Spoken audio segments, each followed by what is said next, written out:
നമസ്കാരം.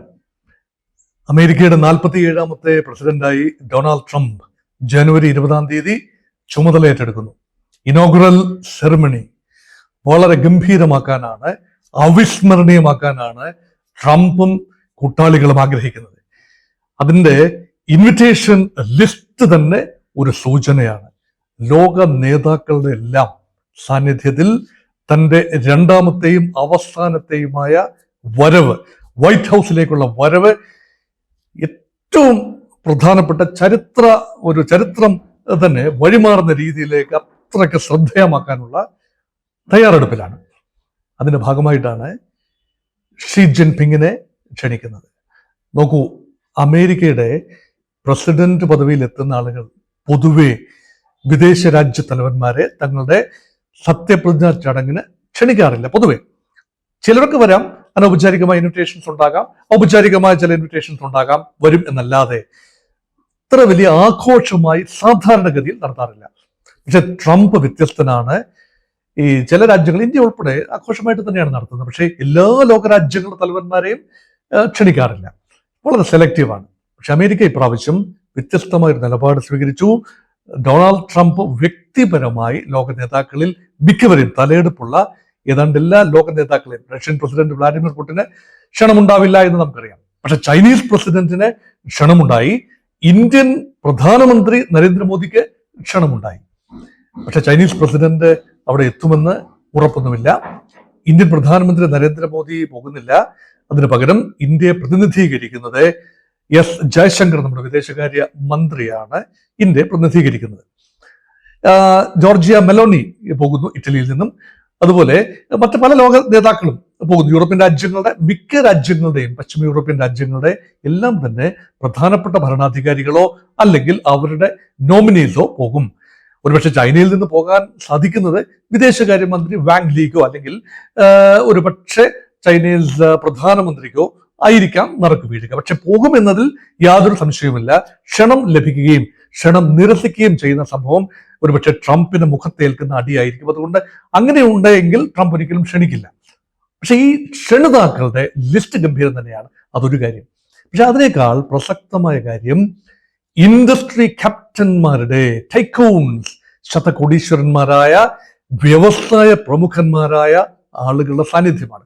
അത് പലപ്പോഴും ഉണ്ടാകാറുണ്ട്. അമേരിക്കൻ പ്രസിഡന്റ് പദവിയിൽ എത്തുന്നവരുടെ സത്യപ്രതിജ്ഞാ ചടങ്ങിൽ ലോകത്തെ പ്രധാനപ്പെട്ട വ്യവസായ പ്രമുഖന്മാർ പങ്കെടുക്കും. അവരെ സംബന്ധിച്ചിടത്തോളം അതൊരു അഭിമാന വിഷയമാണ്. അവർക്ക് ലോക വ്യവസായ ഭൂപടത്തിൽ പ്രത്യേകമായ സ്ഥാനം അടയാളപ്പെടുത്തുന്നതിന് തുല്യമാണ്. അത് മാത്രമല്ല, ലോബിയിങ്ങിനുള്ള ഒന്നാന്തരം അവസരമാണ്. ഒറ്റ under one roof they get all the compatriots, all the fellow industrial tycoons, എല്ലാവരെയും ഒരൊറ്റ കൂരയ്ക്ക് താഴെ കാണാനാവുമ്പോൾ അന്നേരം ഡീലുകളൊന്നും സൈൻ ചെയ്തില്ല എങ്കിൽ പോലും പരിചയം പുതുക്കൽ, അനൗപചാരികമായ സംഭാഷണങ്ങൾ, ഇതിനെല്ലാമുള്ള വേദിയാണ്. പക്ഷെ അതിന് സ്വല്പം ചെലവേറും. നമ്മുടെ രാജ്യത്തേതുപോലെ ഇത് വെറുതെ ഫ്രീ ആയി കിട്ടുന്ന ഒരു ക്ഷണമല്ല. ഈ ക്ഷണം ലഭിക്കുന്നവർക്ക് ഒരു നിശ്ചിത തുക കൊടുത്താണ് ആ ക്ഷണം സ്വീകരിച്ച്, തുക കൊടുക്കണമെന്ന കണ്ടീഷണലല്ല, പക്ഷെ അവരത് ചെയ്യും. മിനിമം $1 million ആണ് ഇവർക്ക് ചെലവ് വരിക. മിക്കവാറും വലിയ വ്യവസായികളെല്ലാം ഈ $1 million, അങ്ങനെ ഒരുപാട് ആളുകൾ, അങ്ങനെ $300 million അല്ലെങ്കിൽ $30 കോടി ഒരു ഡൊണേഷനാണ് ആ ചടങ്ങിന്റെ നടത്തിപ്പിന് വേണ്ടി ആ സമയത്ത് കൈമാറുന്നത്. അത് ഡൊണാൾഡ് ട്രംപിന് വ്യക്തിപരമായി ലഭിക്കുന്ന തുകയല്ല, പക്ഷെ അതിന്റെ ഒരു ഗുഡ്വിൽ ജസ്റ്ററാണ്. അവർക്ക് 6 സീറ്റുകൾ, ഓരോരുത്തർക്കും 6 സീറ്റുകൾ വീതം, തങ്ങളുടെ പ്രധാനപ്പെട്ട വ്യവസായികളുടെ കൂടെയുള്ള 6 പ്രമുഖന്മാരെ കൂടി പങ്കെടുപ്പിക്കാൻ $1 ലക്ഷം വീതം കൊടുക്കുന്നവർക്ക് 6 പേര് പങ്കെടുപ്പിക്കാനുള്ള അനുവാദവും അവസരവുമെല്ലാം ഉണ്ട്. അപ്പൊ ആ ഒരു രംഗം, അപ്പം ലോക നേതാക്കളുമായിട്ട് അടുത്തിടപെടാനും അവരുടെ ബാങ്ക്വറ്റ്, ഈ പ്രതിജ്ഞ കഴിഞ്ഞതിന് ശേഷമുള്ള വലിയ സദ്യ ബാങ്ക്വറ്റ്, അതിൽ പങ്കെടുക്കാനും അങ്ങനെയുള്ള ഒരു അവസരമാണ്. ഫോട്ടോ ഓപ്പർച്യൂണിറ്റിക്കുള്ള അവസരമാണ് അല്ലെ. ഏറ്റവും അധികം ഫോട്ടോ ഓപ്പർച്യൂണിറ്റി ആണ് അത് നൽകുന്നത്. ലോകത്തെ ഗ്ലിറ്ററാറ്റി അത് കാണാം. പിന്നെ ഫിലിം ഫീൽഡിലെ വലിയ ആളുകൾ, അതുപോലെ VVIPs, ലോകത്തെ പ്രധാനപ്പെട്ട VVIPs എല്ലാം ഉണ്ടാകുന്ന ഒരു ചടങ്ങാണ്. ഇവിടെ ട്രംപിൽ നിന്ന് എന്താണ് പ്രതീക്ഷിക്കാനുള്ളത്. 20-ാം തീയതി വരുന്നു.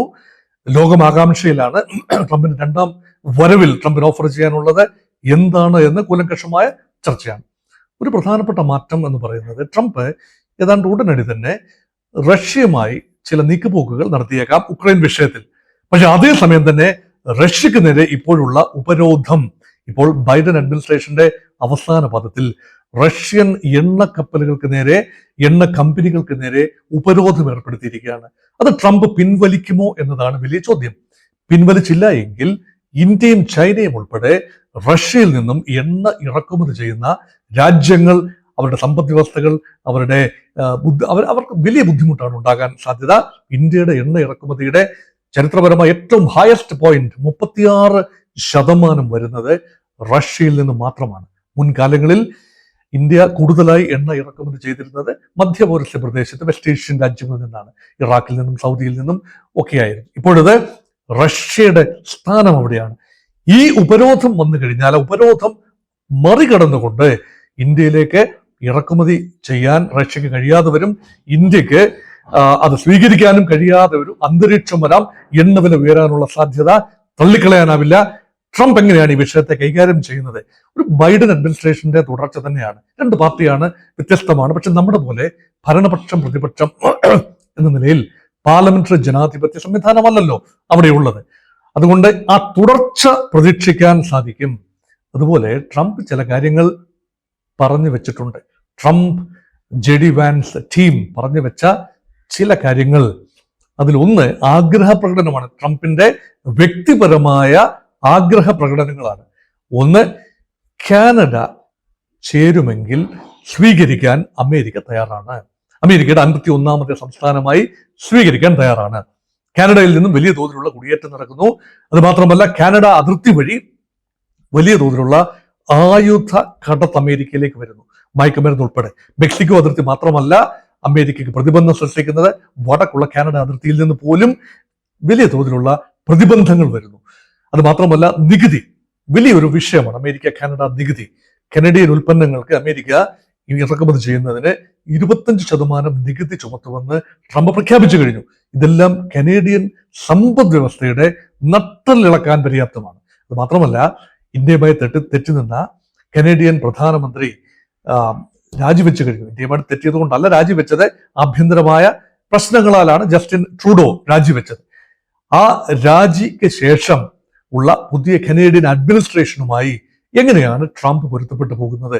അത്ര നല്ല സുഖത്തിലായിരുന്നില്ല മുൻ പ്രധാനമന്ത്രിയുമായിട്ട്, ജസ്റ്റിൻ ട്രൂഡോയുമായി ട്രംപ് അത്ര നല്ല സുഖത്തിലായിരുന്നില്ല. അമേരിക്ക മൊത്തത്തിൽ അത്ര രസമുള്ള ഒരു അവസ്ഥയിലായിരുന്നില്ല. പരമ്പരാഗതമായ സുഹൃത്തുക്കളാണ് അമേരിക്കയും കാനഡയും എന്നത് വിസ്മരിക്കുന്നതുമില്ല. അതുകൊണ്ട് എങ്ങനെയാണ് 51ാമത്തെ സംസ്ഥാനമായി കാനഡയെ സ്വീകരിക്കുന്നതൊക്കെ ദിവാസ്വപ്നം മാത്രമാകാനാണ് സാധ്യത. പക്ഷേ ആ ഒരു ചർച്ചയ്ക്ക് തുടക്കമിടാൻ ട്രംപിന് കഴിഞ്ഞു എന്നത് ചില്ലറ കാര്യമല്ല. ട്രംപ് പറയുന്നു, നിങ്ങളുടെ കടലുകൾ, നിങ്ങളുടെ മേഖല ചൈനയുടെയും റഷ്യയുടെയും നിരന്തരമായ ഒരു മേൽനോട്ടത്തിലും നിരന്തരമായ ചൈനീസ് കപ്പലുകൾ, റഷ്യൻ കപ്പലുകൾ കനേഡിയൻ കോസ്റ്റ് അടക്കി വാഴുന്നു. നിങ്ങൾ ഞങ്ങളിൽ ചേർന്ന് കഴിഞ്ഞാൽ നിങ്ങളുടെ ഓരോ പൗരന്മാർക്കും വലിയ പ്രയോജനങ്ങളാണ് ഉണ്ടാകാൻ പോകുന്നത്. അത് മാത്രമല്ല, ഞങ്ങൾക്ക് നൽകാനാവുന്ന സുരക്ഷാ ബോധം വളരെ വലുതാണ്. കാനഡയുടെ ജനസംഖ്യയുടെ ഒരു ചെറിയ ഭാഗമെങ്കിലും അമേരിക്കയിൽ ചേർന്നാലും കുഴപ്പമില്ല. കാരണം ഒരേ സംസ്കാരമാണ്, കാര്യമായ വ്യത്യാസമൊന്നുമില്ല. അമേരിക്ക പിന്തുടരുന്ന ആംഗ്ലോ സാക്സൺ പ്രൊട്ടസ്റ്റന്റ് എത്തിക്സ് കാനഡയും ഏതാണ്ട് അതുപോലെ തന്നെയാണ്. പക്ഷെ കാനഡയ്ക്ക് 2 ഭാഗങ്ങളുണ്ട്. ഫ്രഞ്ച് സ്പീക്കിംഗ് ക്യൂബെക് പ്രവിശ്യയുണ്ട്, ബ്രിട്ടീഷ് അല്ലെങ്കിൽ ഇംഗ്ലീഷ് സ്പീക്കിംഗ് പ്രവിശ്യയുണ്ട്. ഈ 2 രീതിയിലുള്ള ഫെഡറലിസമാണ്, 2 ലാംഗ്വേജ് ഉൾപ്പെടുന്ന ഫെഡറലിസമാണ്. അമേരിക്കയ്ക്ക് ഇംഗ്ലീഷ് മാത്രമാണ്. പക്ഷെ അമേരിക്കയോടൊപ്പം ചേരുന്നതിന് ജനങ്ങളിൽ നിന്നും വലിയ എതിർപ്പുണ്ടാവില്ല. പക്ഷെ അതിന് ഒരുപാട് നിയമപരമായ നൂലാമാലകൾ ഉണ്ടാകും. അങ്ങനെ വന്നാൽ അമേരിക്കയും കാനഡയും, കാനഡയുടെ വടക്കുള്ള അലാസ്കയും എല്ലാം ചേർന്ന് വടക്കൻ അമേരിക്കൻ ഭൂഖണ്ഡത്തിന്റെ സിംഹഭാഗവും യുണൈറ്റഡ് സ്റ്റേറ്റ്സ് ഓഫ് അമേരിക്ക ആകും എന്ന സ്വപ്നം കാണുന്ന കുറച്ചു പേരെങ്കിലും ഉണ്ട്. അതിലൊരു സ്വപ്നജീവിയാണ് ട്രംപ്. അദ്ദേഹത്തിന്റെ ഭരണകാലത്ത് ഒരു പക്ഷെ നടക്കില്ലായിരിക്കാം, പക്ഷെ ഈ ചർച്ച തുടരും. പക്ഷെ അതിനേക്കാൾ പ്രധാനപ്പെട്ടതാണ് ഗ്രീൻലാൻഡിന് മേലുള്ള ട്രംപിന്റെ ഒരു കണ്ണ്.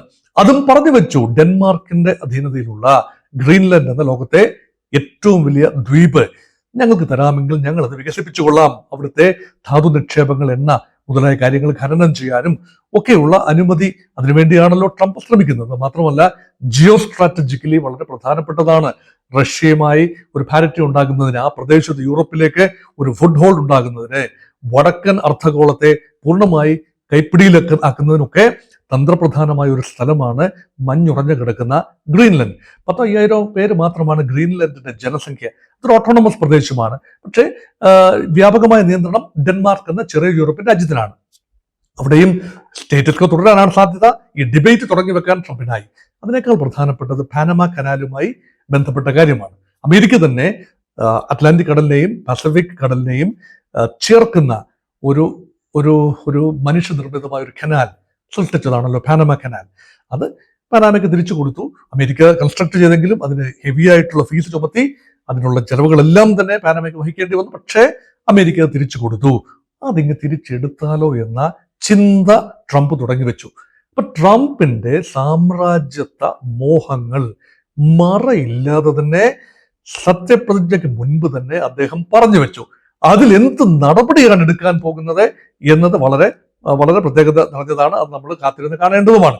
പക്ഷെ ലോക നേതാക്കളുടെ സാന്നിധ്യത്തിൽ നടക്കാൻ പോകുന്ന ഈ ഒരു ഉദ്ഘാടനം, അത് വളരെ പ്രധാനപ്പെട്ട കാര്യമാണ്. ആ ഉദ്ഘാടനത്തിന് ചില്ലറക്കാരല്ല സാക്ഷ്യം വഹിക്കാൻ പോകുന്നത്.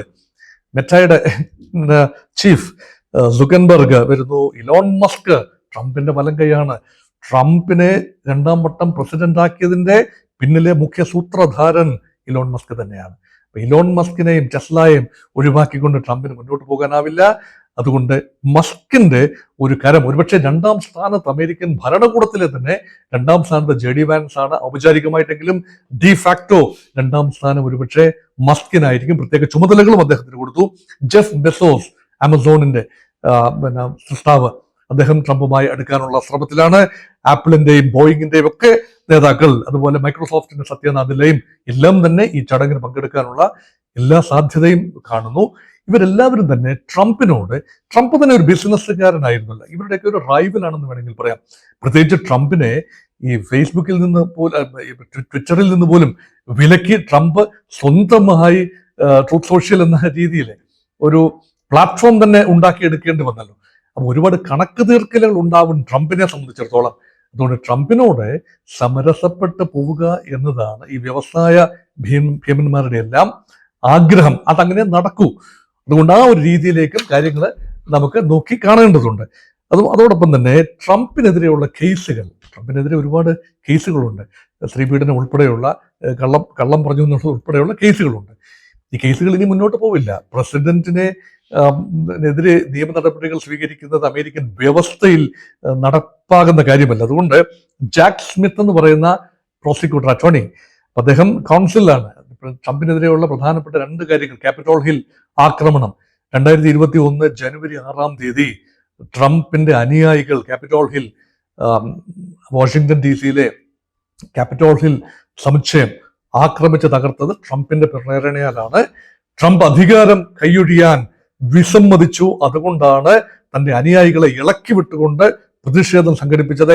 ഈ ആരോപണം അദ്ദേഹം കേട്ടുകഴിഞ്ഞ 4 വർഷം കേസുകളും ഉണ്ടായിരുന്നു. പക്ഷെ ആ കേസുകളെല്ലാം അവസാനിക്കാൻ പോവുകയാണ്. അത് മാത്രമല്ല, ഔദ്യോഗിക രേഖകൾ, പ്രസിഡന്റ് കാലത്ത്, പ്രസിഡന്റ് ആയിരുന്നപ്പോൾ ഉണ്ടായിരുന്ന ഔദ്യോഗിക രേഖകൾ പലതും അദ്ദേഹം സ്ഥാനം ഒഴിഞ്ഞതിന് ശേഷവും കൈവശം വെച്ചു.